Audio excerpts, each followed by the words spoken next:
You're listening to Civic Media. You can tune into any of our live shows on any radio station across the state with the Civic Media app. Find us in your phone's app store and listen anytime, anywhere.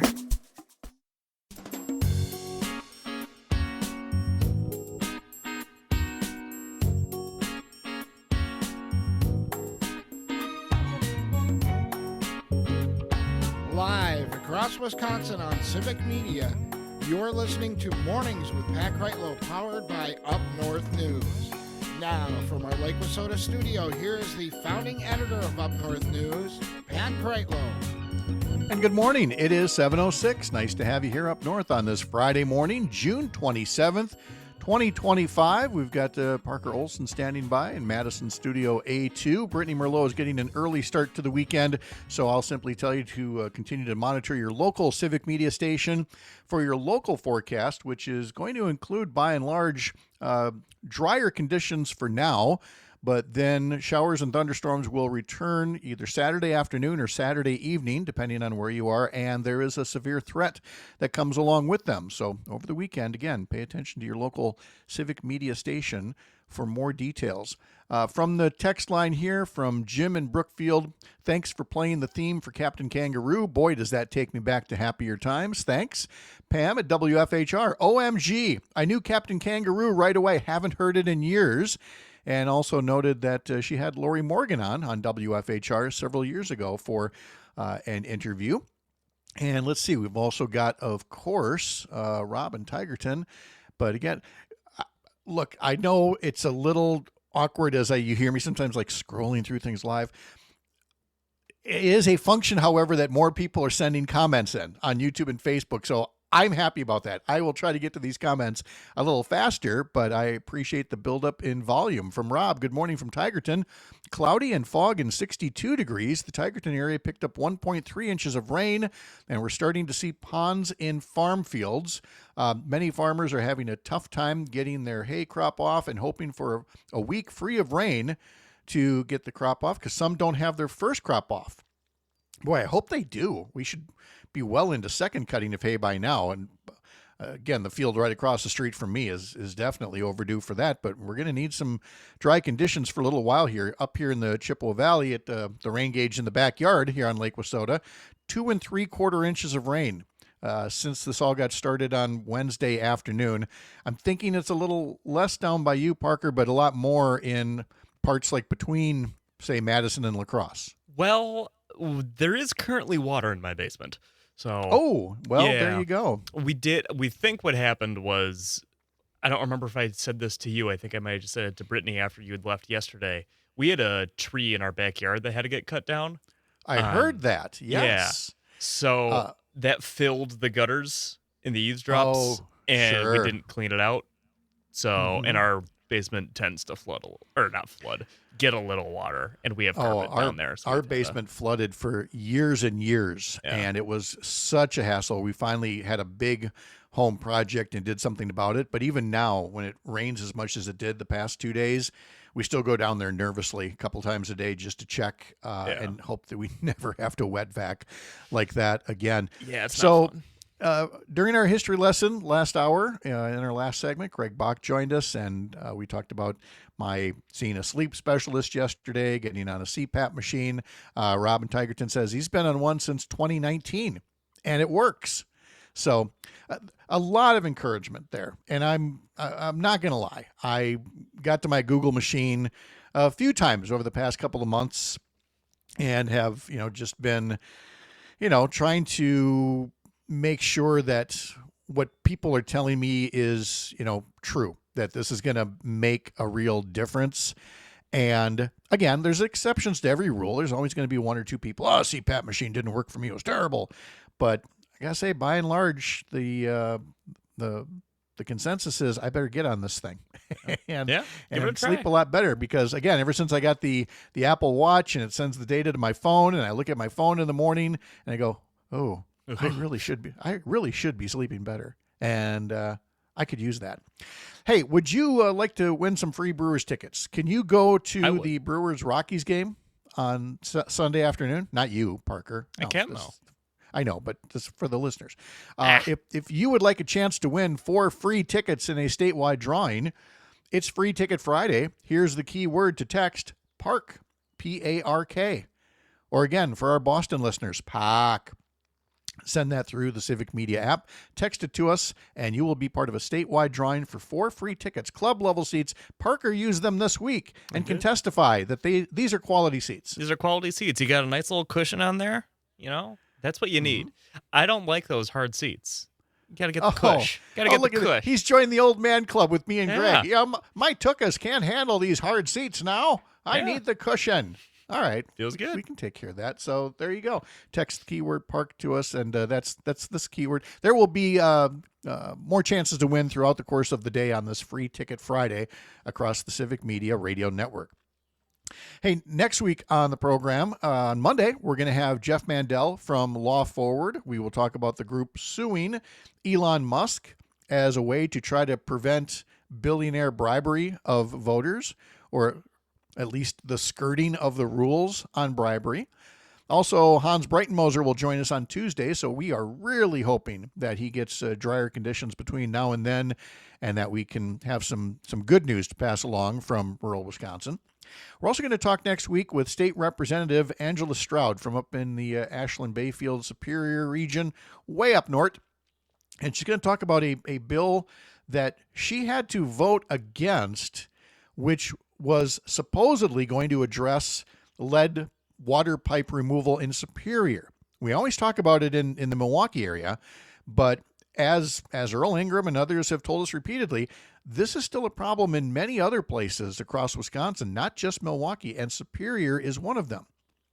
Unfortunately, the bill that Republicans put forward put a huge chunk of the cost on taxpayers, and essentially the private utility up there was taken off the hook for being responsible for any of the cost of replacing the lead lines. And so Representative Angela Stroud said, she had to vote against that. That's not a fair deal, and that there's still ways to negotiate a fair deal. So we're going to talk to her about that next week when she's on the program. And I regret to inform you that next Thursday's show will feature birthday cake and far too many candles. But it's, it's one of those rites of passage. I saw a cartoon the other day that said, we got to stop calling it years. We got to call it levels, like a video game. Because next week, if I tell people I'm at level 61, I mean, that's going to be like, oh, look at this guy's good. That does sound better. Not this guy's old, Here's Tony saying, the real up north. Yes, Ashland is the real up north. When we do that define up north, and some people go with Highway 29 and some people go with Highway 10. Yeah. A lot of people go with Highway 8. And Tony's one of those that goes with Highway 2, which is not quite fair. So it's all relative. Yeah, there's a lot of space there over there. And Alicia says, oh, that's right. Your birthday's the day after mine. We got a birthday week next week. Consider it a date. A lot to tell you about as far as what you can find across the Civic Media Radio Network and what you can find on Up North News. So let me mention that on the Todd Alba Show today, you can catch it from 2 until 4. He has his own Week in Review guest, Peter Rapine from E-Bombs World. We'll be joining him around 3:30. And then Matt Nair on Air today. Dan Schaefer is the guest right after the news at 10 a.m. Meanwhile, over at Up North News, the Blue Angels are in town at the Chippewa Valley Regional Airport for an air show this weekend, and Selena Heller covers them every year, and actually is part of the local support crew, I guess you could call it, there working at the air show. And so Selena will be joining us on Monday morning to talk about all the fun, but you can see some of her photos of the Blue Angels arrival and others getting ready for the air show. Just head over to our social media sites, search for Up North News WI if you haven't been on those at all, or at Up North News on TikTok, where we put videos as well. Also on the website, there are some fantastic 4th of July fireworks shows all across Wisconsin, and we've got a website article and a link in our newsletter linking you to said article to find out more about the fireworks shows that you can find.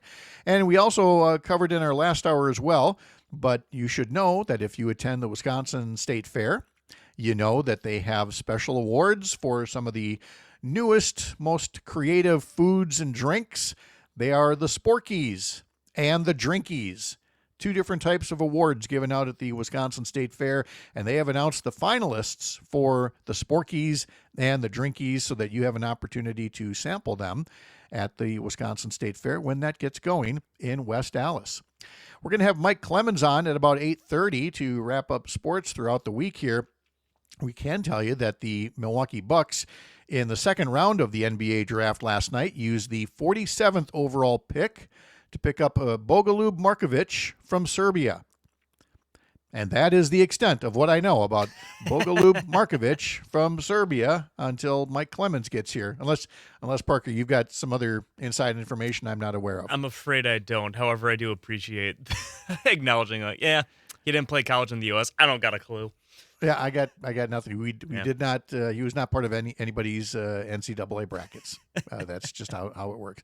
The Milwaukee Brewers were off yesterday, but they continue their homestand with 3 games against the Colorado Rockies. Starting tonight against the Rockies, the pregame will begin at 6:35 on Civic Media stations in Racine, Kenosha, Park Falls, Hayward, and Richland Center. Head over to the Civic Media website, civicmedia.us, to learn much more. I mentioned in the last hour, and I'll just pass along briefly here, and then we're going to have a local break, and we're going to talk to our Week in Review panel as well. But I do like the way that Dan Schaefer framed the new Marquette poll, because it talked about a lot of different issues. Now, again, it's not election time, so this wasn't any kind of candidate polling or anything like that. It was just about various issues, some that the legislature is considering right now, some things that are before Congress. There are things like, Medicaid expansion for new moms and things like that. And here's how Dan Schaefer put it. In a deeply polarized 50-50 state, which issues do more than 65% of Wisconsin voters agree on? Again, here's the question. In this deeply polarized 50-50 state, which issues do more than 65% of Wisconsin voters agree on? And his answer, it's almost all that are policies that are backed by Democrats, such as Medicaid for new moms. 66% favor legislation that would extend coverage for Medicaid for new moms to a full year after giving birth. There's marijuana legalization. 67% say marijuana should be legalized, including, by the way, 44% of Republicans and 79% of independents. And then there's increased special education funding. 71% of voters say they would favor a major increase in state aid for special education funding for public schools. There's mental health services in schools. 75% of voters favor a proposal to provide comprehensive mental health services in schools statewide. To this point, Republicans in the legislature not only did not go along with Governor Evers' proposed increase, but have proposed decreases in mental health services. Allowing citizen-led ballot initiatives, 77% of voters say Wisconsin should adopt a citizens' initiative to put issues on the ballot. So again, on all of the top issues, when you look just at issues, not candidates, not party labels, anything like that, you see where folks are. It's just a matter of trying to remind them who is on their side on the ballot when it comes to these issues. A local update is next for some of you, and in 15 minutes when we're all back together, we will continue with our Week in Review panel from the heart of America's Up North, live from Lake Wissota. Thanks for making this the place to spend part of your mornings. I'm Pat Kreitlow. This is the Civic Media Radio Network.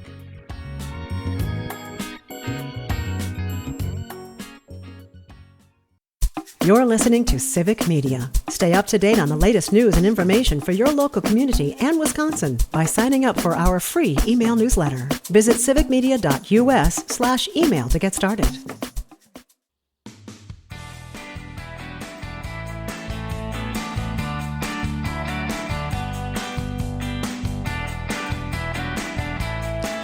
Up North News has newsletters every day of the week for you. Our Monday through Friday newsletter that Christina Laurie puts together. Like we said, today had a link to the fireworks shows across Wisconsin.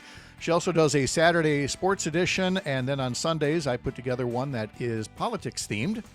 Usually I have it mostly written by now, and then put some finishing touches on it, and it goes out at about 6 a.m. on Sunday morning. However, now that the state Supreme Court has made its ruling on the governor's veto powers, Republicans are now getting going on writing the budget. And so the Joint Finance Committee is going to be meeting today, probably all day, to go through as much of the budget as they can. And then they may pass the budget out of the Assembly and Senate as early as Monday or Tuesday, because Tuesday is when the new fiscal year starts. All that is to say, the Joint Finance Committee will be meeting all day today to work on the budget, which means Pat will be working late, putting it together on Saturday and then sending that newsletter out on Sunday. So if you want to know what Republicans finally propose for a state budget, you want to get subscribed to that Sunday Mornings with Pat Kreitlow newsletter, head to upnorthnewswi.com and click subscribe up top. It takes you to a page with all three newsletters. Sign up for one, two, or all three of them.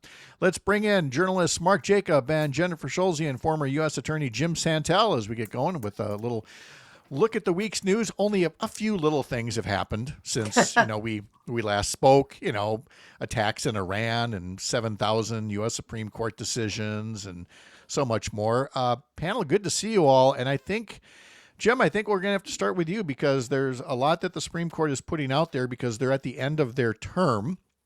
And what say we start with the Medicaid-related one out of South Carolina as it relates to Planned Parenthood. And again, Republicans and conservatives finding ways to get the courts to lock in a very right-wing view of covering health care for women and for all people in this country.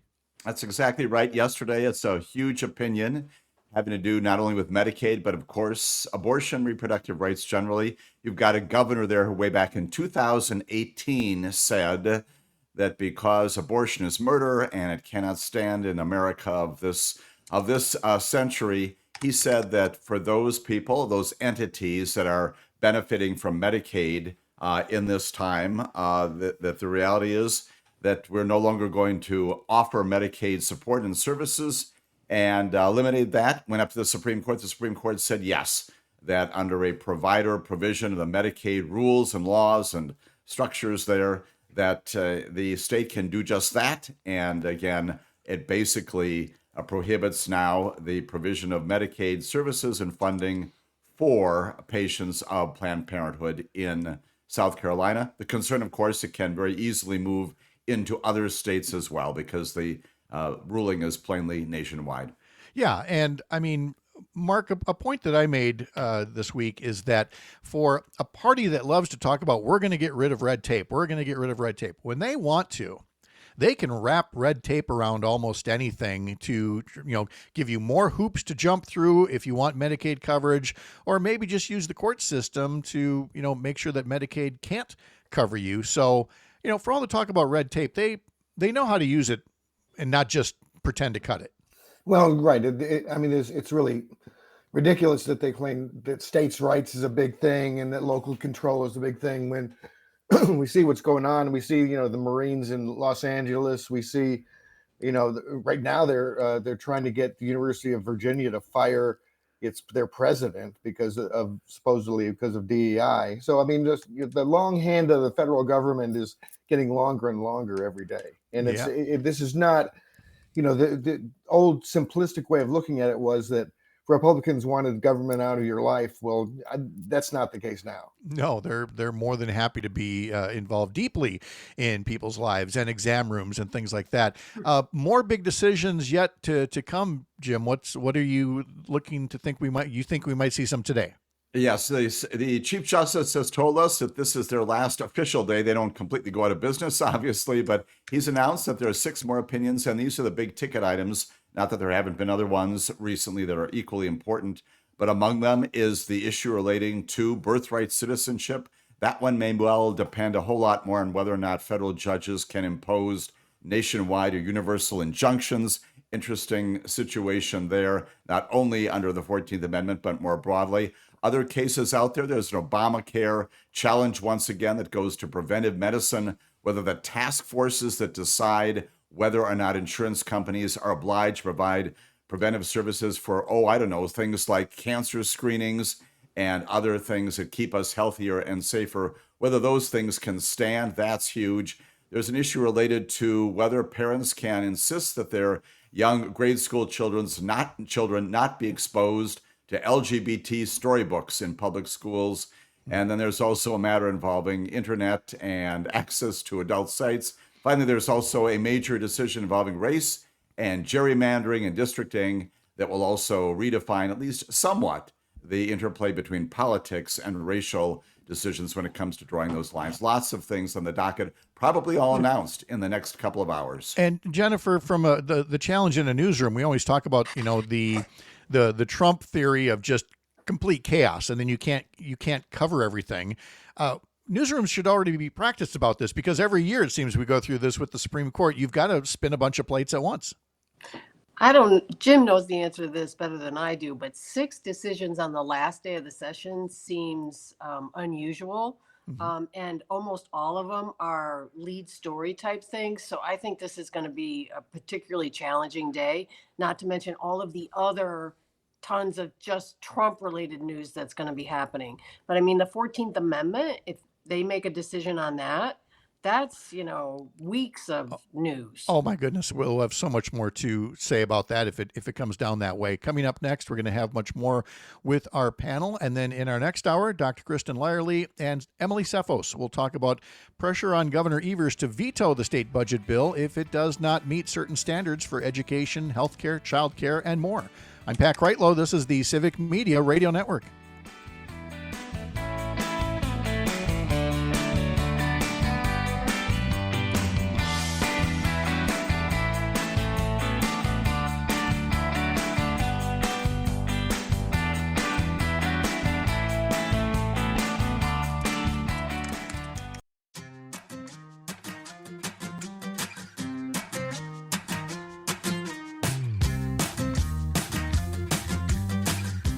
I got a question for you. Would you like to go to the Brewers-Rockies game on Sunday afternoon? Would you like a chance to win 4 free tickets as part of a statewide drawing?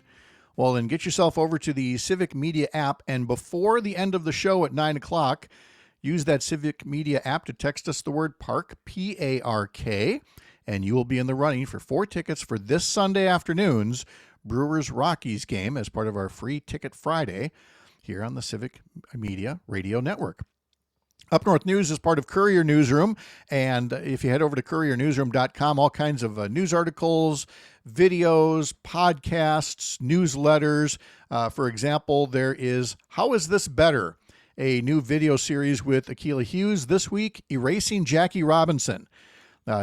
Jackie Robinson broke barriers on the baseball field, but his legacy off the field is under attack.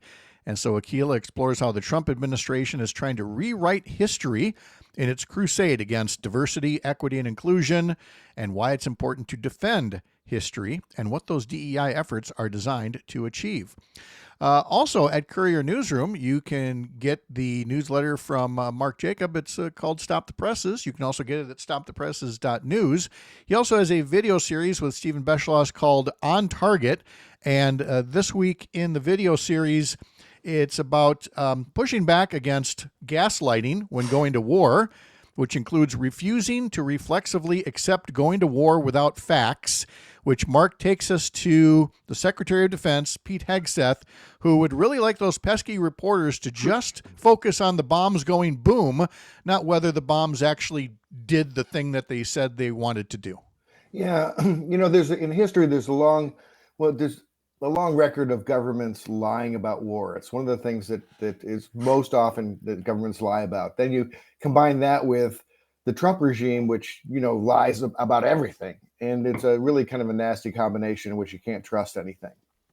So you have this, this declaration from Trump that the Iranian nukes were obliterated, which is, within, minutes of the bombing, which there's no way that you'd be able to have that determined.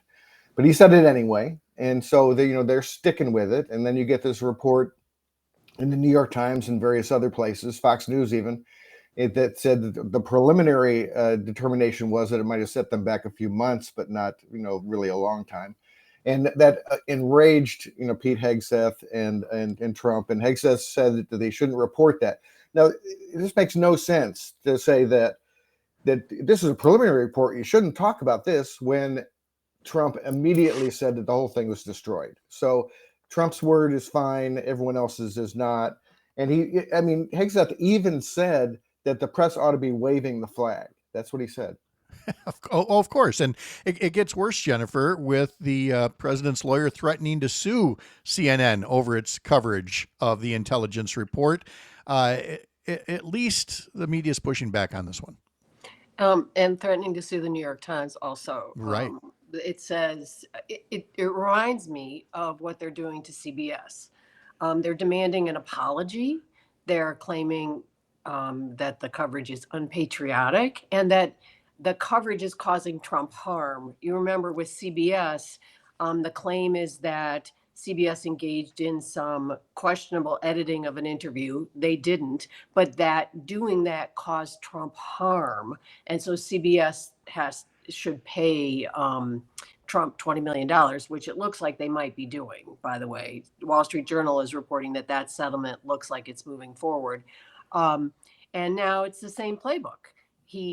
His lawyer sent letters to CNN and the New York Times yesterday. I don't know if other news outlets got them as well, but those two news organizations have been out in front on this preliminary assessment that Mark was talking about, and both fired back. The New York Times wrote, no retraction is needed.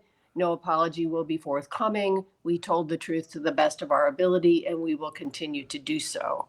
And that's great. That's what the press should be doing. But let's be very clear about it. Trump is trying to censor actual news and creating a narrative that if you step outside of those boundaries, they're going to come after you. And that is, oh my God, that is frightening.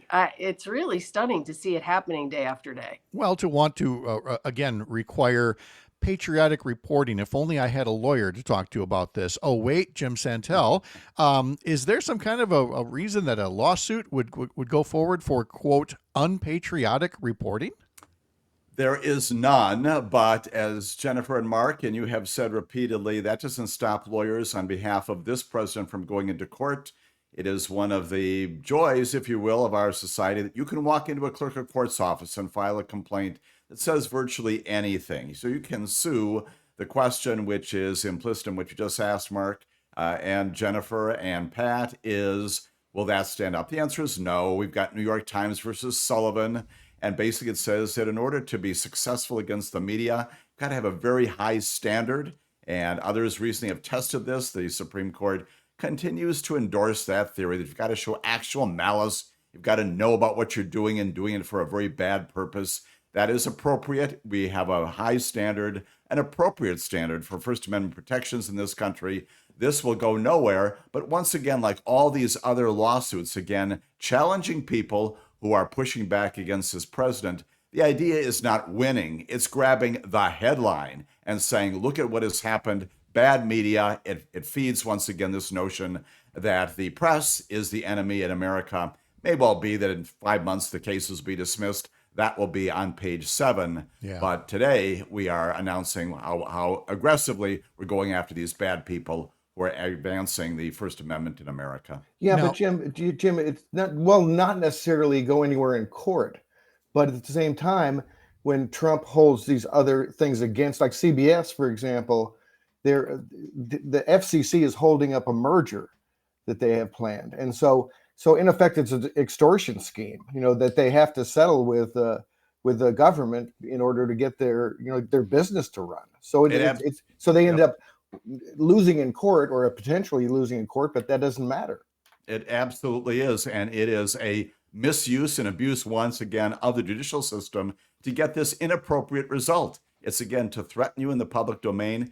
I am consistently stunned, as the 2 or 3 of you have been also, that folks like CBS and others are seriously saying, we'll pay off this huge amount, any amount of money. Let's go to court. You bring this lawsuit, bring it. Let's go to trial next week. And why it is that intelligent lawyers in New York, other places, are not saying that is befuddling to me.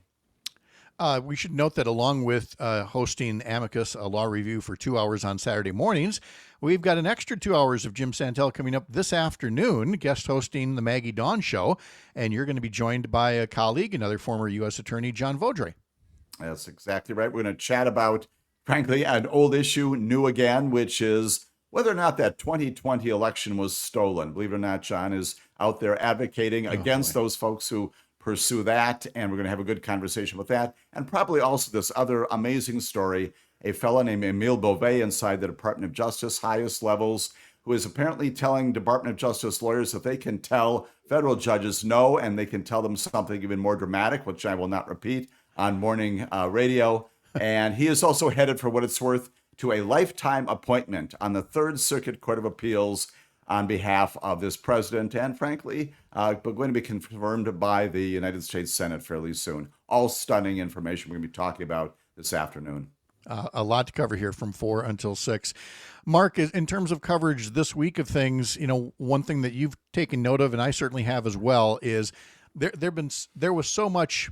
I mean, Joe Biden couldn't turn left instead of right and not be accused of cognitive decline. And yet what we've seen this week in terms of the claims about Iran and the crude language the president used at one point this week, I mean, again, there's that standard. If Joe Biden had done any one of these things, it would be, is he okay? And I'm still not seeing any mainstream outlets saying, is this guy okay? Because he's not okay. No, the guy drops an F-bomb on, on live video, when he's talking to reporters. It's crazy. And the thing that drives me nuts is that, Obama orders mustard on his, his sandwich and it's a big deal, or he wears a tan suit. I mean, the standards have changed so much, and it really means that I think it says that all these nitpicky criticisms of Democrats in the past were just that, that the right wing did not have any high standards for conduct by its politicians. They only wanted to nitpick on the other party because they're letting Trump get away with. He's also incoherent a lot, and he also just flat out lies. He said yesterday that they weren't changing Medicaid at all. He said He said flat out that they were not changing Medicaid at all, which is just a patently a lie. I mean, just it couldn't be more of a lie. Jennifer, when the things that he's getting out there that other outlets are either not or giving him a pass on, but they're also picking up on some things. For example, the phrase big, beautiful bill, which again, he knows marketing, and he knows that if you're saying big, beautiful bill, you're perpetuating it. Now, some of us have taken that in another direction and had a play on words for it, but there are still newsrooms out there that will just simply take whatever is given them, in this case, big, beautiful bill, and run with it. And I get that what was Joe Biden's? It was Build Back Better, originally. It just feels like reporters need to reclaim, the narrative of just call it the president's legislative agenda, or something like that. Talking points have become something that reporters seem to not even notice anymore. They hear it, they repeat it. And Trump is a master at it, and he has been now forever. And so there's all these phrases that are now part of journalism discourse and their reporting that I'm just continually stunned. I do not understand the double standard. I do not understand the acceptance of everything Trump. I can only imagine that they're so sucked into this vortex that it all seems normal to them. And so they just talk about it that way. Even the F-bomb thing that Trump did the other day on live television, it was a blip. had it been the other way around, oh my goodness, it'd be huge. oh my goodness, the strain from the norms and everything else. I got time for one quick thing. In our last hour, we talked to Kia Vakil, kind of our first exposure to the New York City mayoral race. Mark, you note that the media has been referring to him as a Democratic socialist, and that why that label, but not a different label when it comes to Republicans. Well, right. I mean, if Mamdani he ran as a Democrat, so they could just call him a Democrat, but they call him a socialist accurately, I think. But they don't call, the Republicans fascists when accurately you could call them that. The thing that I would like to see with this Mamdani thing and everything else is an explanation of what socialism really is. And the fact that many Trump supporters benefit from so-called socialism, which is a lot of what our government is and has been for, at least a half a century. So, well, I mean, it's not. It's a scary word to people who don't understand how government works, but the media ought to explain what socialism actually is. I could not agree more, because it has been so misused and abused for a generation now, and we're far past time to do that. As we talk with Mark Jacob, Jennifer Schulze, and Jim Santelle. A local update is next for some of you. For the rest of you, a few more minutes with our Week in Review panel, and in our 8 o'clock hour, Kristen Lyerly, Emily Cephos, and Sports with Mike Clemens. This is the Civic Media Radio Network.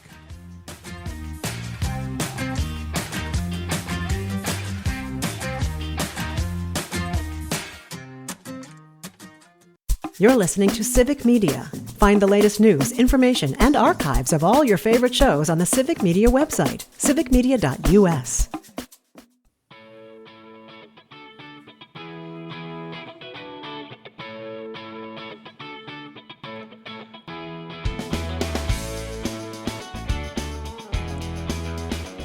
One more reminder for this hour that if you text us PARK, P-A-R-K, through the Civic Media app, you are in the running for free Brewers tickets for Sunday afternoon's game against the Colorado Rockies at American Family Field. 4 tickets, great tickets, great seats. And to enter, just text PARK through the Civic Media app, and there will be other chances to win with keywords throughout the course of the day here on the Civic Media Radio Network. Let's break a little news, a little Civic Media news here, that there will be not just your usual edition of Amicus, a Law Review with Jim Santelle Saturday morning from 9 to 11, but a special bonus edition on Sunday afternoon, Jim. That's exactly right. Just because we won't get through everything, plainly, whether it's this afternoon or certainly tomorrow. We've got all these major decisions, can barely keep up with it, as we indicated before. And so in addition to the live show, call in from listeners, much encouraged on Saturday. Sunday, we're not going to be taking any callers, but we're going to review those cases we did not get to on Saturday. So exactly right, Pat, 2 hours of content this weekend on Civic Media, 2 to 4 Sunday, Saturday morning, 9 to 11. And no small cases once again. I should also mention again, a major redistricting case is going to change once again how we understand line drawing when it comes to districts in America, whether it's race-based, political-based, and that issue also going to be looming large. And frankly, in a couple hours, we'll talk about it this weekend. Jim, the other thing we're not going to get into now because we want to keep things, with Mark and Jennifer here, but I do want you to look back, if you haven't already, at my very sound legal reasoning as to why I think the Wisconsin Supreme Court, even in a unanimous decision, I think they may have missed the mark on this ruling that restricts some of Governor Tony Evers' veto powers. And so if folks missed it, I think it was Thursday morning in the 6:35 segment. Go back and listen to that, and you'll hear a guy who never went to law school, but I read the opinion and I know how to use Google. I should have my own edition of Amateur Amicus, is what it should be. and turn the broadcast into a law school, Pat. There's no reason why the ABA shouldn't accredit this very program every single morning, right? Well, yes, but I do want to ask you in the future about that at some point. And because you mentioned redistricting, the court also deciding without comment not to redistrict the congressional maps in Wisconsin. So let's come back to both of those things next week if we can. But Mark, I think it was you that asked Jim a question about birthright citizenship and what the decision might look like today. Was that you, Mark? Yeah, I mean, the question is whether they're going to deal with the merits of birthright citizenship or just deal with the issue of whether a federal court can, on the district level, I guess, can nullify or halt a presidential order. So, Jim, what's the deal with that? And that's exactly right. It appeared from the oral argument that that's where almost all the Supreme Court justices were going. In a perfect world, which I suspect we do not have, a perfect nation, a perfect Supreme Court, perfect world, what they say is, come on, 14th Amendment does in fact apply. It means what it says, so it's what it. But the issue, the larger issue, is whether or not one single federal judge, whether it's in eastern, western Wisconsin, northern Illinois, someplace else around the country, can issue an order and make it applicable to everyone across the country. I think Amy Coney Barrett had it right. They've got to be able to craft some kind of a rule that says, okay, on really big ticket items like things like, am I a citizen in Wisconsin? Am I not a citizen in Illinois? Those kinds of things that capture larger issues, that maybe you can permit federal district court judges, subject to appeal, to issue those kinds of orders. There may be other things, very local in nature, regional in nature, where you say, you can't do that. And indeed, some of the federal judges are doing just that. They're making their judgments applicable only in their particular federal districts, only applicable to the particular plaintiffs who are appearing in front of them. I think that's what they're going to do, but because we're predicting that, that's almost certainly not what will happen this morning. But that's what they should do in a very thicket of a very difficult situation here, legally trying to untangle all this that the president created. The president created this in the end. And Jennifer, your newest edition of Indistinct Chatter that you can find on Substack is titled Obliterating the Truth. It is welcome news that so many reporters are digging for answers on the Iran bombing and refusing to stick to Trump's script. And it's one of the things I like about your column is, I mean, I can throw stones all day long. It's, I'm an old man. It's what I do now. Whereas you're looking for the positives and you're seeing the positive aspects of some of the media doggedness on this story. Well, it's something that we haven't seen a lot of. And so when we do, it jumps out a lot. And it did this week. I don't know if it's the topic. I don't know if national security reporters have a different sensibility than, say, political reporters. But it seems like the press was a lot more aggressive this week in getting to the facts of things and not falling for a lot of the PR and talking points from Trump. So I'm encouraged by it. I don't know where it goes from here, but Trump's trying really hard to set his narrative, and some in the press are saying, hold up, there's some facts here that don't go along with that. And so I think that's good news. Are you seeing that as well, Mark, that there's just something about an act of war that has said, okay, this is not a show. We have to use all of our journalism tools and not just the ones that make up infotainment. Well, I think Jennifer makes a really good point that maybe national security reporters are tougher and have a different standard than political reporters. I've long argued that some of Trump's actions should be covered by the criminal reporters, not the political reporters. Because you get a different spin on it and a different approach. So to some extent, I think they have been tougher on him. And one of the things that was really surprising with the Hegseth thing yesterday is he went after a Fox News reporter. One of the few respected Fox News reporters, Jennifer Griffin. Well, and that didn't surprise me because, well, first off, it's Pete Hegseth, but that has been the way that they go, is you just attack the media, and if you make them look bad enough. But we've seen that in authoritarian playbooks, from Hungary, Russia onward, and it's just nice to see that folks aren't taking the bait as easily as they used to. Mark Jacob, Jennifer Schulze, Jim Santelle, thank you again so much. I really appreciate it. I'll miss you next week for the 4th of July, but we'll see you in a couple of weeks. It's a pleasure. See you then. All right. Happy 4th, everybody. Coming up in our 8 o'clock hour, Kristen Lyerly, Emily Cephos, and Mike Clemens has sports. Remember, you can follow my team all day long at upnorthnewswi.com. We'll be back.